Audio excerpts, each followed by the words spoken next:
नमस्कार बच्चों आज हम पाठ 15 बुआ का पत्र पाठ को पढ़ेंगे, उसका अभ्यास कार्य करेंगे। बच्चों, हमने पिछली वीडियो में जो है इस पाठ के हमने पढ़ा था, कठिन शब्दों के नीचे अंडरलाइन की थी। तो उम्मीद करती हूँ कि आप सब बच्चों ने कठिन शब्दों को लिख कर देखा होगा और अभ्यास के द्वारा अपनी अशुद्धियों को ठीक किया होगा। तो बच्चों, आज सबसे पहले मैं जो है तुम्हें जो करवा रही हूँ वो ये है कि मैंने वैसे तो पाठ को जो है पढ़ाया था, लेकिन इसको समझाया नहीं था। तो आज मैं तुम्हें समझा रही हूँ ये पाठ क्या है। तो सबसे पहले आइए कि पत्र का मैंने आपको बताया भी था कि पत्र हम जो है अपनी किसी भी सहेली को, दोस्त को, भाई बंधु को या फिर अपने रिलेटिव्स में, रिश्तेदारों में, जैसे कि बुआ होगी, नाना, दादा, दादी, मामा, मामी, चाचा, चाची को लिखते हैं। तो उस पत्र में हम सबसे पहले जो है जहाँ से हम पत्र लिख रहे हैं, कहाँ रहते हैं हम, वो जगह का नाम लिखेंगे। फिर जो है दिनांक डालेंगे। फिर उसके बाद जो जिस किसी को हम पत्र लिख रहे हैं उसका नाम लिखेंगे। अगर छोटा है तो नाम लिखेंगे, बड़ा है तो उसको सम्मानपूर्वक हम जो है उसमें लिखेंगे। तो यहाँ पर जो है किसने, बुआ हेमा ने पत्र लिखा अपने भतीजे को, शौर्य को। प्रिय शौर्य, कहते शुभ आशीष, आजकल तो तुम्हारी छुट्टियां हैं। अब यहाँ पर जो है पहले हम पूछा गया है, हालचाल पूछा, फिर उसके पूछा कि छुट्टियां हैं, तुम क्या खूब मज़े कर रहे होंगे। और पत्र पढ़कर पता चला कि तुम छुट्टियों में नृत्य और चित्रकला सीख रहे हो। अब जो नृत्य यानी कि नाच गाना सीख रहे हो और चित्रकला भी सीख रहे हो, पेंटिंग भी सीख रहे हो। मुझे बहुत खुशी हो रही है कि तुमने समय का सदुपयोग कर रहे हो और तुम्हारी रुचि भी इन्हीं कामों में, इन्हीं चीज़ों में बहुत है। तुम्हें बाल भवन के बारे में जानने की इच्छा है कि वहाँ क्या क्या होता है। अब तुमने ये पूछा था मुझसे कि भाई बाल भवन में क्या क्या होता है, कहाँ पर है, ये जानने की इच्छा हुई तुम्हारी। तो सुनो बाल भवन की बात। अब उस बुआ ने कहा कि मैं तुम्हें बाल भवन के बारे में बता रही हूँ।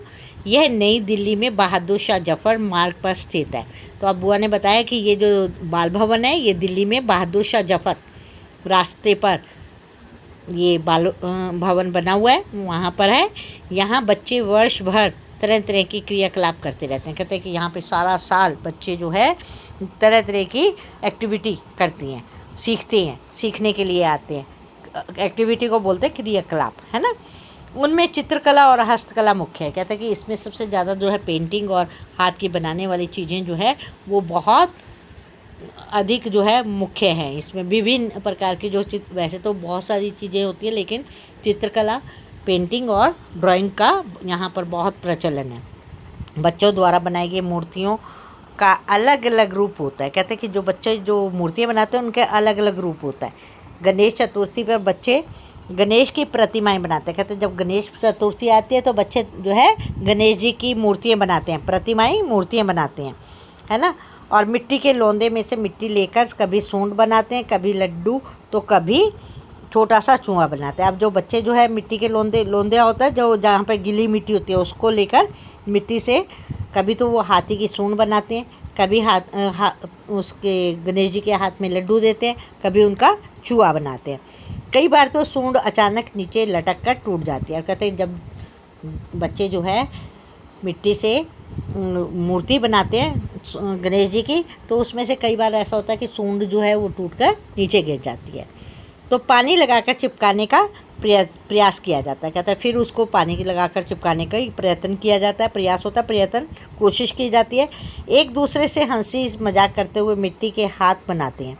तो आप कहते हैं बच्चे जो आपस में जब इतने सारे बच्चे होते हैं तो आप एक दूसरे से हंसी मजाक करते हुए क्या करते हैं, मिट्टी के से कभी हाथ बनाते हैं गणेश जी का, उनमें लड्डू रखते हैं और वे अपनी कार्यकुशलता और अनुभव से मूर्ति बनाकर उनमें रंग भी भरते हैं। हम कहते हैं कि वो अपनी कार्यकुशलता के अनुसार जितना जिसको आता है उस हिसाब से वो उनको मूर्तियों को बनाते हैं, उनमें रंग भरते हैं और उनमें लड्डू रखते हैं। कहते हैं दिवाली के पर्व पर छोटे छोटे दिए भी बनाते हैं। आप कहते हैं बच्चे जब दिवाली का समय आता है तो छोटे छोटे दिए भी बनाते हैं, मिट्टी से ही बनाते हैं वो भी। नेक्स्ट पेज पर आ जाइए। उनके कई प्रकार होते हैं। आप कहते हैं कि जो ये दिए बनाते हैं उनके बहुत सारे प्रकार होते हैं, आकार होते हैं। जैसे कि गोल बनाते हैं दिया, चकोर बनाते हैं, त्रिकोण वाले बनाते हैं जिसके 3 कोने होते हैं, षटकोण बनाते हैं जिसके 6 कोने होते हैं, और कई तरह की शेप्स जो हैं, तरह तरह के आकार देकर दियों को बनाते हैं। दियों को विभिन्न आकार देने के लिए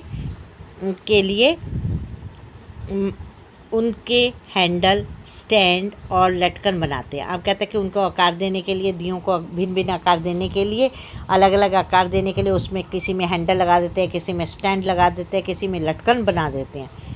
अन्य त्योहारों पर रंगोली बनाना, पतंग बनाना, ग्रीटिंग कार्ड बनाना, मटकियाँ रंगना और मोमबत्तियाँ बनाने का काम भी करते हैं। आप बच्चों, इसमें ये बताया गया है कि जब जैसे जैसे त्यौहार जो त्यौहार आता है उसी के हिसाब से काम किया जाता है। बच्चे वो चीज़ें सीखते हैं, जैसे कि रंगोली बनाना भी सीखते हैं।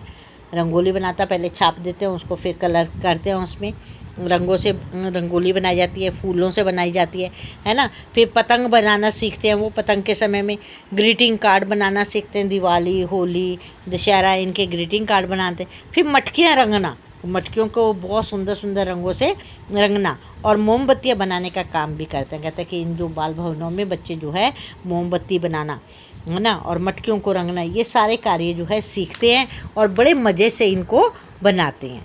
कि बाल विकास जो है, बाल भवन में बच्चे तरह तरह के कार्य सीखते हैं, है ना। यहाँ पर नाच गाना, है ना, घुड़सवारी, तीर अंदाजी, ये चीज़ें भी सब सिखाई जाती हैं।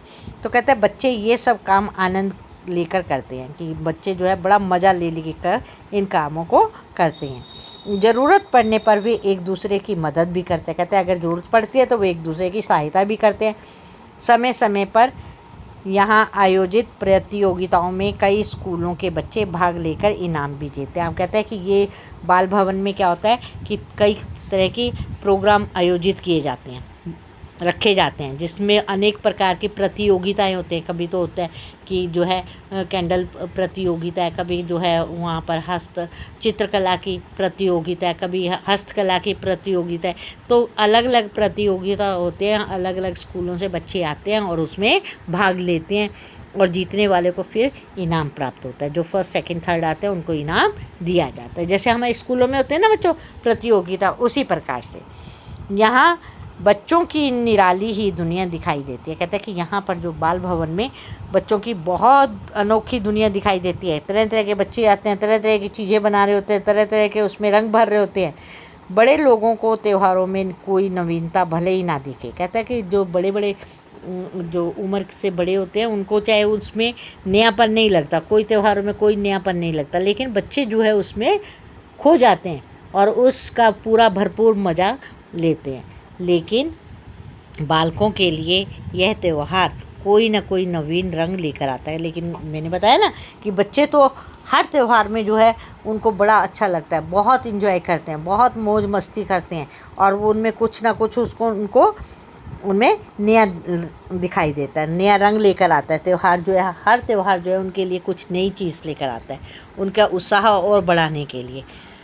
तुम भी तो हर त्यौहार पर कुछ ना कुछ नया करते हो। अब उसने बुआ ने पूछा, अपनी हेमा बुआ ने शौर्य से पूछा कि तुम भी तो अपने जब त्यौहार आते हैं कुछ ना कुछ नया नया बनाते रहते हो ना, तो भैया भाभी को मेरी नमस्ते कहना। अब जो है उसने बुआ ने, शौर्य की बुआ ने कहा कि मेरी भैया भाभी को मेरी ओर से नमस्ते कहना। लोहित और धैर्य को ढेर सारा प्यार देना। अब जो छोटे हैं उनके लिए प्यार दिया जाता है, और जो बड़े हैं, जो बराबर की उम्र के हैं, उनको नमस्ते बोल दी जाती है। बड़े हैं उनको प्रणाम, सादर, चरण स्पर्श आदि, नमस्कार, ऐसे शब्दों का प्रयोग किया जाता है। जब कभी तुम मेरे पास आओगे तो तुम्हें भी बाल भवन में लेकर जाऊंगी। अब बुआ ने कहा कि जब तुम आओगे, दिल्ली आओगे, तो मैं तुम्हें भी बाल भवन लेकर जाऊंगी और दिखाऊंगी, और हाँ, एक बढ़िया सा चित्र मेरे लिए भी बना कर लाना। अब उसने अपनी भतीजी को कहा, शौर्य को भतीजे को कहा कि तुम जब आओगे मेरे पास तो एक बढ़िया सा जो है आप क्या लेके आना, चित्र बना कर लेके आना, सुंदर सा अच्छा सा जो है चित्र बना के लेके आना, तुम्हारे आने की प्रतीक्षा में। कहते मैं तो तुम्हारे इंतज़ार कर रही हूँ, जब तुम जल्दी से आना। तुम्हारी बुआ हेमा। अब अपना उन्होंने नाम लिखा, जिन्होंने पत्र लिखा था बुआ ने लिखा था, बुआ ने अपना नाम लिखा, तुम्हारी बुआ हेमा। हेमा ने शौर्य को लिखा था, अपने भतीजे को लिखा था, इसलिए यहाँ पर जो है लास्ट में बच्चों पत्र में लास्ट में जो लिखने वाला है वो अपना नाम अपना रिश्ता ज़रूर लिखता है। अगर दोस्त है तो तुम्हारा दोस्त है ना, अगर तुम्हारा भाई, तुम्हारा भतीजा या तुम्हारी बुआ, यहाँ पे बुआ थी तो बुआ लिखा, तुम्हारी बुआ हेमा। तो इस प्रकार से जो है पत्र लिखा ये हेमा ने। और इस जो पत्र का क्या था, बुआ को का पत्र, बुआ का पत्र आया था शौर्य को, ठीक है। और उसने पूछा था, बताया था कि बाल भवन जो है वो किस तरह से होता है, बाल भवन में क्या क्या चीज़ें होती हैं, क्या क्या सीखते हैं बच्चे, वहाँ पर जो है नवीन चीज़ें दिखाई देते हैं। तो बच्चों आज हमने इस पाठ को पढ़ा समझा, कल हम इसका अभ्यास कार्य करेंगे। तब तक के लिए नमस्कार बच्चों।